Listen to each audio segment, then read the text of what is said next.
origen de Jesucristo. Ya les mencioné que Esdras fue quien organizó la Torá con gran habilidad, combinando ambas literaturas, es decir, los de Israel con los de Yehudá, las referencias de Elohim con las de Yahweh, para que el pueblo hebreo sin criterio, tanto Israel como Yehudá, se identificaran con sus historias, creyendo que todas pertenecen a un solo grupo de autores dirigidos por Yahweh. Posteriormente, muchos yehudís crecieron en otras naciones cuya lengua era griega, no hebrea. Fueron tiempos en los que Ptolomeo II Filadelfo, rey de Egipto, crea su más grande proyecto, la más importante biblioteca de Alejandría, reconocida como uno de los emblemáticos centros de difusión del conocimiento en la antigüedad. El rey Ptolomeo se aprovechó de la necesidad de estos yehudís que querían reencontrarse con sus raíces nativas y textos sagrados, los cuales estaban escritas únicamente en hebreo, por lo que se requería una traducción en lengua griega para ellos. Ptolomeo solicitó al sumo sacerdote Eleazar que, en colaboración con sus hermanos yehudís, en castellano judíos, enviara a unas personas desde Jerusalén, llamada Jerusalén hoy, capaces de traducir la Torá al griego, con el fin de que este grupo de hebreos pudieran leerla, aunque su real intención era tener un ejemplar para enriquecer su prestigiosa biblioteca. Así 72 sabios judíos, en un periodo de 70 días, elaboran la primera traducción del Tanaj hebreo al griego, titulada como la Septuaginta o la traducción de los 70, número redondo respecto a los 72 hombres que participaron en su creación. 3 siglos después, mientras Roma consolidaba su imperio tras el asesinato de Julio César, el pueblo hebreo quedó bajo la administración del sacerdocio judío. Este sistema favorecía a las élites de Judá, menospreciando a los israelitas. En este contexto surge Yeshua ben Yosef, lo que en castellano se traduce como Jesús hijo de José, identificado así por ausencia de apellidos en esa época. Esta persona habló en defensa de los perjudicados por el sacerdocio judío, que se aprovechaban de las pocas riquezas de Jerusalén, que utilizaban para agregarle valor a su templo, palacio e infraestructuras, para vivir como reyes dejando a los de Israel con muy pocos recursos. Jesús, con buena retórica, revolucionó a toda la nación, logrando captar la atención de muchos seguidores, dañando la reputación de tales sacerdotes judíos. Ellos, en su preocupación, crearon un plan malévolo. Convencieron a los gobernantes de Roma que Jesús tramaba un complot contra el imperio, por lo que las medidas de seguridad romanas no se hicieron esperar. Encontraron el momento oportuno para detenerlo, bajo los cargos de sedición, y de una vez le dieron su respectiva condena, juntamente con muchos otros criminales de la época que también fueron crucificados, pues muerto el perro se acabó la rabia. Al salir Jesús de la escena, sus simpatizantes quisieron continuar con su idea, la de igualar los beneficios de Jerusalén para ambos pueblos, norte y sur. En respuesta a su rebeldía, autorizaron a un sacerdote judío llamado Saulo. Él dirigió la primera persecución para reprimir a estos fanáticos. Cumpliendo perfectamente su misión, dicha revolución se calmó. El pueblo israelí continuó con su vida buscando a su Dios. Según los lineamientos descritos en la Septuaginta, cada sinagoga tenía una copia para escudriñar. Pero Saulo ya no tenía misiones. Al procurar su anhelado ascenso, no fue tomado en consideración. Así que decide retirarse para habitar en Arabia. Luego de un tiempo se dirige hacia Antioquia y durante 14 años, mejorando su retórica, diseñando los nuevos contenidos con los que proponía su tema de difusión, dándole un giro al término evangelio, recreando la vida del difunto Jesús, presentando una nueva versión ingeniada sobre él, llamándole el Cristo, que según esta nueva historia resucitó, como la diosa Inanna de Sumeria, Osiris en Egipto o Dionisio en Grecia, que anteriormente también dizque resucitaron. Saulo le agregó a la biografía de Jesús supuestos milagros y poderes sobrenaturales, para convencer a numerosas personas en diferentes lugares de Asia y Europa. El éxito de su religión se basaba en que era la única salvación gratuita mediante la fe.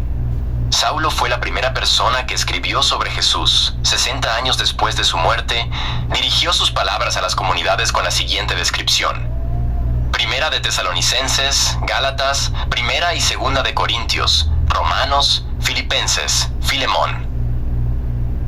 Años más tarde, se manifiesta una revuelta judía contra el Imperio Romano, Judá, la cual bien preparada a sus primeros ejércitos venció. Pero la poderosa táctica del general Tito los derrotó con su inmenso poderío, incinerándolo todo, incluyendo la única Torá o texto sagrado hebreo que existía, crucificando a más de 800 judíos, dando muerte a más de 1 millón de ellos, sin dejar evidencia de este pueblo, ya que a todos los ejecutó a excepción de unos pocos que aceptaron la adopción romana. Esta es la tercera vez que Jerusalén es destruida por los imperios que causaron su devastación. En esas épocas nadie hablaba, salvo por Saulo, ahora llamado Pablo, sobre Jesús presentándolo como el Cristo Salvador. Es el tema que él creó, tema por el cual Roma le condena para ponerle fin a su predicación.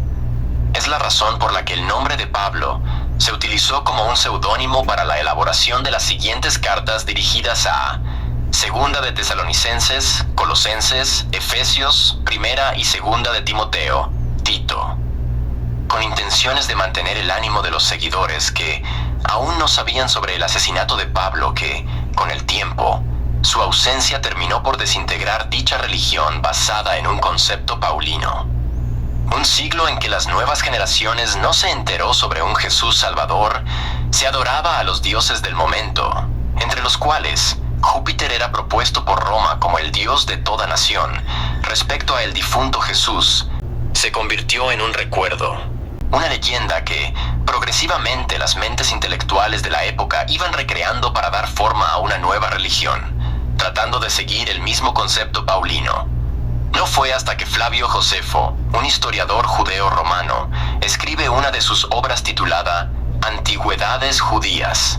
En uno de sus párrafos se habla del testimonio flaviano.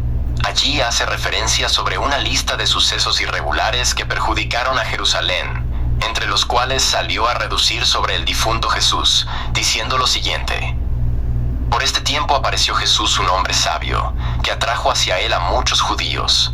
Y cuando Pilato, ante la denuncia de aquellos que son los principales entre nosotros, lo había condenado a la cruz, aquellos que le habían amado primero, no le abandonaron. Es la primera referencia de la época con este tema un poco olvidado. Años más tarde, una nueva generación de autores llamada Marcos, tomando de entre los contenidos de las cartas de Pablo y las de sus discípulos, estos eran los únicos documentos que se escribieron con información sobre el Cristo Redentor. De sus obras literarias recogen las palabras resurrección, crucifixión, profeta, evangelio, milagros, fe, salvación, creer. Estas eran parte de sus escrituras, época en la que Pablo y sus discípulos vivieron, fuera del territorio hebreo que luego fue destruido por el Imperio Romano. También leyeron meticulosamente una de la Septuaginta, que estaba en una de las sinagogas ubicada fuera de la devastada Jerusalén, para adaptar proféticamente muchas versiones sobre el difunto Jesús y combinarlas con sus leyendas. Así se desarrolla el primer evangelio. Esto sirvió de inspiración a otros grupos de autores que, posteriormente, elaboraron nuevas versiones sobre el Cristo Redentor con distintos evangelios. La escuela de Mateo, la de Lucas, la de Juan. Dichos nombres se utilizaron como seudónimos, animando a otros autores de la época que produjeron más de 80 evangelios con la misma historia remasterizada. La escuela de Lucas creó una historia de los primeros cristianos que en tiempos de Jesús no existieron. Es la razón del por qué Jesús fue el fundamento más no el fundador de dicho cristianismo. Una carta a la comunidad hebrea con intenciones de perjudicar su religión y crear una nueva. Inventaron los escritos con los seudónimos de Tiago llamado Santiago, de Pedro, de Judas, de Juan, impregnados con el concepto paulino y muchos libros apocalípticos de los cuales el Apocalipsis con el seudónimo de Juan fue el de mayor éxito. Estas nuevas historias sobre el ahora resucitado, Jesucristo, causó un efecto sin precedentes en las creencias de aquellas comunidades. Desde entonces se hacen llamar cristianos. Ya no querían adorar a Júpiter, porque para ellos un nuevo Dios tomó su lugar, Jesucristo. Motivos por los que durante varias décadas, los emperadores a cargo emitieron órdenes para una persecución sangrienta en contra del cristianismo. Hasta que el emperador Galerio, uno de los más implacables perseguidores del cristianismo, por motivos de una terrible enfermedad, promulgó el Edicto de Tolerancia de Nicomedia. A cambio de que los creyentes oraran por su salud, al no obtener el resultado esperado, dicho edicto se disolvió. Años más tarde, Constantino el Grande asume el poder. Él vio la fe cristiana como la oportunidad para enriquecer su imperio, razones por la que, con el Edicto de Milán, les otorga el derecho de libertad de culto, para que este nuevo Dios Jesucristo fuera adorado por sus fieles creyentes. Es importante aclarar que todo lo mencionado respecto a este Dios no es de interés alguno para el pueblo hebreo de hoy. Ellos no creen en las historias descritas en los evangelios, ya que éstas se elaboraron un siglo después de los hechos. Así fue que se le dio origen a este personaje, dando una ilusión para las creencias no verificadas, para la involutividad humana de la época y hasta el día de hoy. En líneas generales, una leyenda sobre el difunto Jesús o su recreación biográfica presentado como Jesucristo te distrae de lo que sí es realmente valioso: tú mismo.